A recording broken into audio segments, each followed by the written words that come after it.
Hello, welcome to my channel. It's Friday and I do a slightly bigger painting on Friday with a little more detail. And today I've chosen to do orchids. I struggle with orchids, but I think I'm getting better at them since I decided to paint them the exact same way I paint roses, pulling the petal from the outside in toward the center of the flower. And that gave me a more delicate flower. I'm very pleased with the way these turned out. I think I still have to practice the leaves. The leaves are very smooth on an orchid, very leathery, and I'm not sure I entirely achieved that. I feel I've got too much texture on my leaves. I did a drawing because I wanted to determine how many flowers to put in, how many buds, the number of leaves, and the configuration. But I'm using it only as a guideline. If I go over the lines in my flower, that's all right. I don't have to worry about things like that. Use the drawing simply as a guideline. I painted my background on a 9 by 12 canvas panel and then transferred my drawing. And I didn't put that in here. I'll put a link to my backgrounds in the description. The background is rather faint, but then it is only a guideline, so I'm not too worried about that. I used my usual palette of titanium white, primary yellow, raw sienna, raw umber, French ultramarine blue, sap green, and alizarin crimson. I almost always paint with these colours, this particular set. I find it works for me with mixing other colours. If I add anything, it's the Talo colours to punch up the brilliance of the painting a little bit. I'm starting off with a liner brush and I'm going to do my stems, and I usually use raw sienna. I think in this painting I mixed raw sienna with sap green, and yes I did, and it gives me a sort of toned down neutral colour. And I did the buds that come on the end of the painting, I think, or I might have used a 1/2 inch flat for the buds at the end of the stem. I quite often sketch out my entire painting in raw sienna. I find it's a nice neutral. It doesn't overtake the painting. You still see little pieces of it here and there at the final painting, but it's easier to paint if you know where you're going, and I find sketching it on the canvas with paint helps me do that. Here I've put in the center veins of the leaves as well as the stem.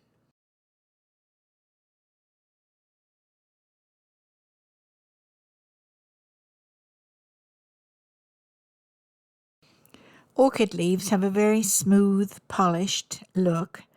The edges are completely straight. They're almost sort of cut out. And I think my mistake here was to make a very textured leaf. That's not how they are at all. They look as though someone has taken a polishing cloth to them and smoothed them over. They're very shiny, very smooth, very thick and leathery.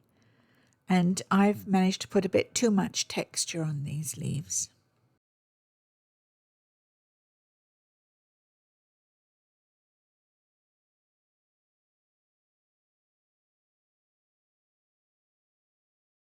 For the buds at the end, I use a 1/2 inch flat and I just sort of splodge it down on the edge of the brush. And that gives me a nice sort of bead shape that those buds have.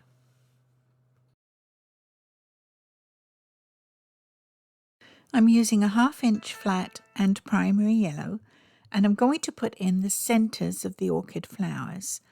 I want a yellow glow to come through at the center of the flower. The flower itself will be white. I'll use titanium white for the flower petals, but I want this yellowish heart.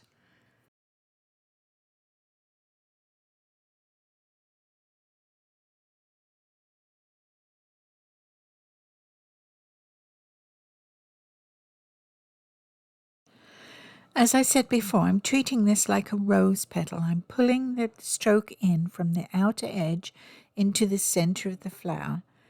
If I were painting in water mixable oils, the color would be picked up from underneath because they don't dry very quickly.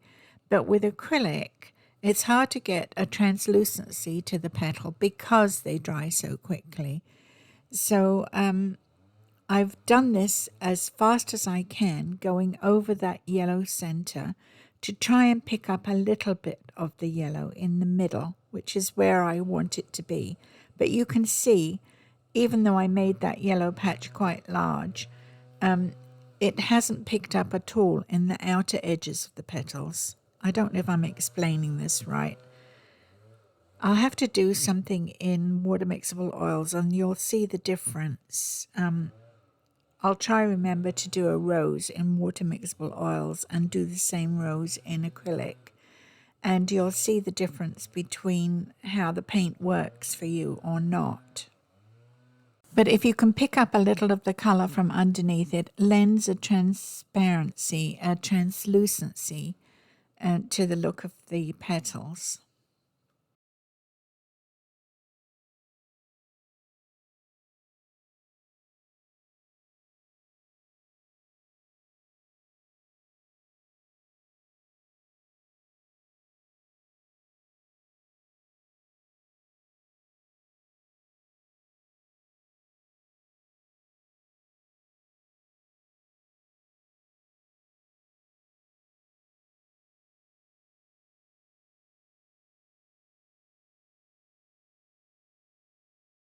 I don't know what these little bits are called. I'm going to call them stamens, but I tried putting them in yellow and they simply did not show up enough.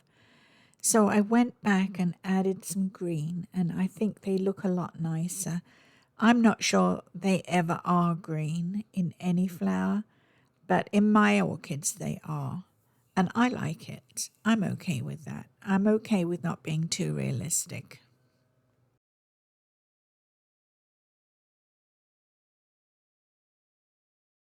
And the other thing is, if I see something like I noticed the paint was too thick on that petal and another petal was a little out of alignment, so I add a little here and there. You can overwork a painting doing that, so I try not to do it any more than I have to. But I'm not a perfectionist, so I don't know why I'm saying this, but I feel that you can go in at any time and change your painting. I've done it many times. If I've disliked a whole area of painting, I've gessoed it out, and that gives you a blank canvas, and I've repainted areas. I try not to do that anymore. I try to let these things go. I try to tell myself that my next painting will be better and not to fuss too much about what I'm doing. So that's my best advice. Try and let things go.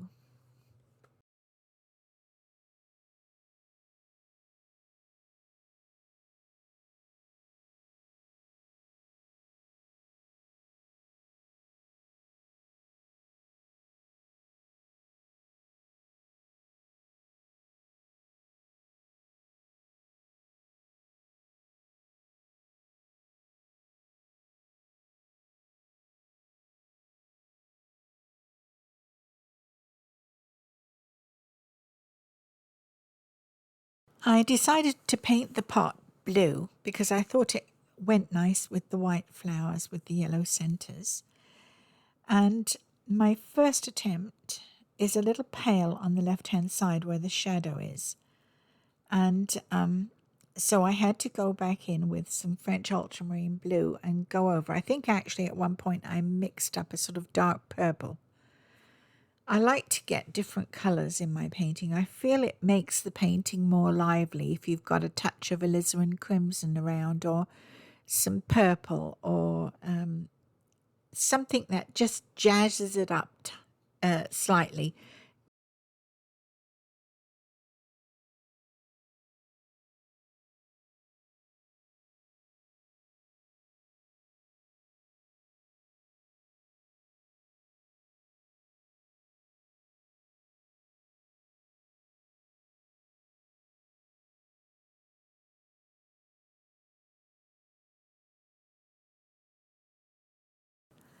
You can see I've gone over it, but I haven't gone dark enough. You need those darks, those shadows to show up your highlights.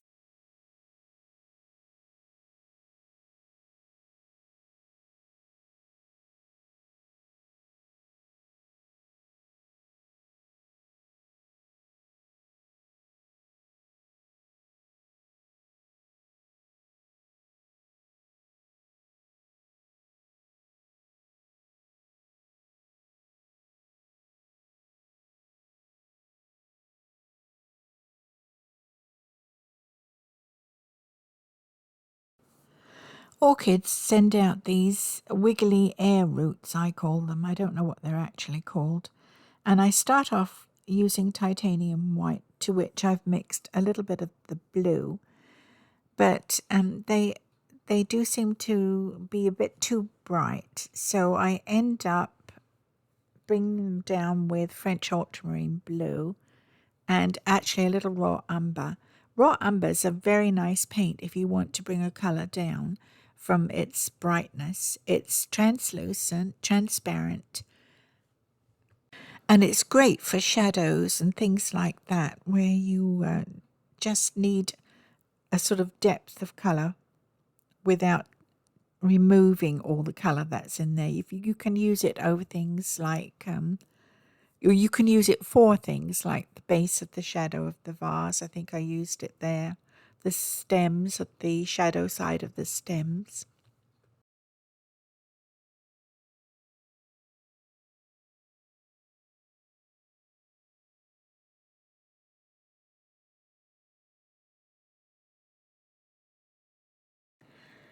I do appear to be messing around a little bit with this painting. It's basically done, but then I look at things and think there should be shadow here or there should be a highlight there. And that's what I get into at the end of my painting, adjusting the light and shadow. And I think it's helpful in this case. I got the light on the leaves right eventually. And just adding those little touches make all the difference to your painting, to the form. Well, I think this turned out quite nicely. I'm very pleased with it. I think adding the touch of pink on the edges of the petals really helped a lot. It brought the flowers forward a little bit, made them less anemic, and I'm very happy with that. And I enjoyed painting it very much. Hope you enjoyed the video, and please like and subscribe. That helps my channel grow, as I said. And thank you very much for watching, and I'll see you next time. Bye for now.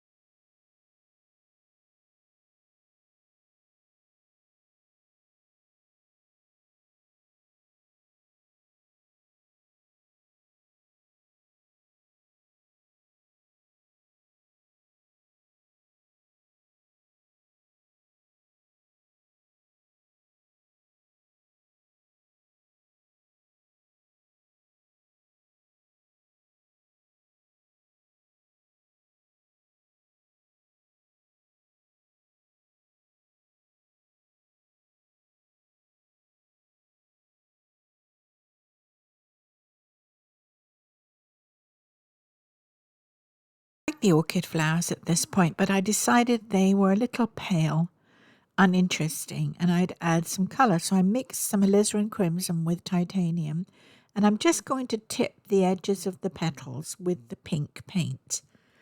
And I think that adds a liveliness to them. I think that improves them. Let me know what you think in the comment below.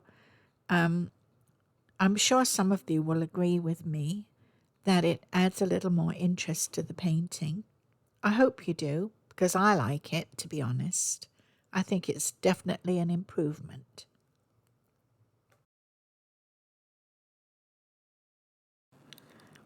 I try to add interest to the stems and the roots, the air roots, just by adding a little shadow, making them a little more solid looking. This is where I quite often add alizarin crimson. I don't think I did in this case. But it's in those little places like stems and thorns on roses and leaves where you can add a little bit of color that's unusual, and it will give your painting a little more punch, a little more interest.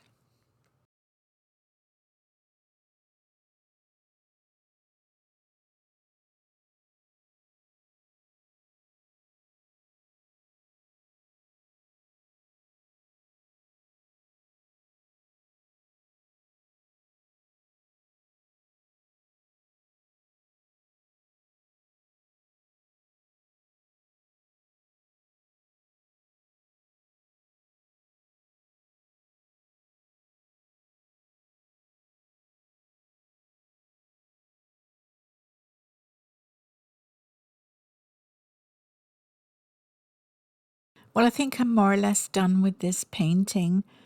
I don't think there's anything really left to do. I'm just messing around at this point. And that's another thing, is knowing when to stop working on a painting, which can be quite hard to do. And that's where you get into the business of overworking a painting. So let me know what you think in the comments below. Always pleased to see a comment. And I hope you enjoyed this video. And I will see you next time. I usually do pen and watercolor sketches during the week and a more detailed painting on Fridays. I find that way I can put something up every day of the week except Saturday and Sunday. Please like, share and subscribe. That helps my channel grow, and I very much appreciate that. And thank you to everyone who's already done that. You've been so helpful to me and I appreciate you. Bye for now. See you next time.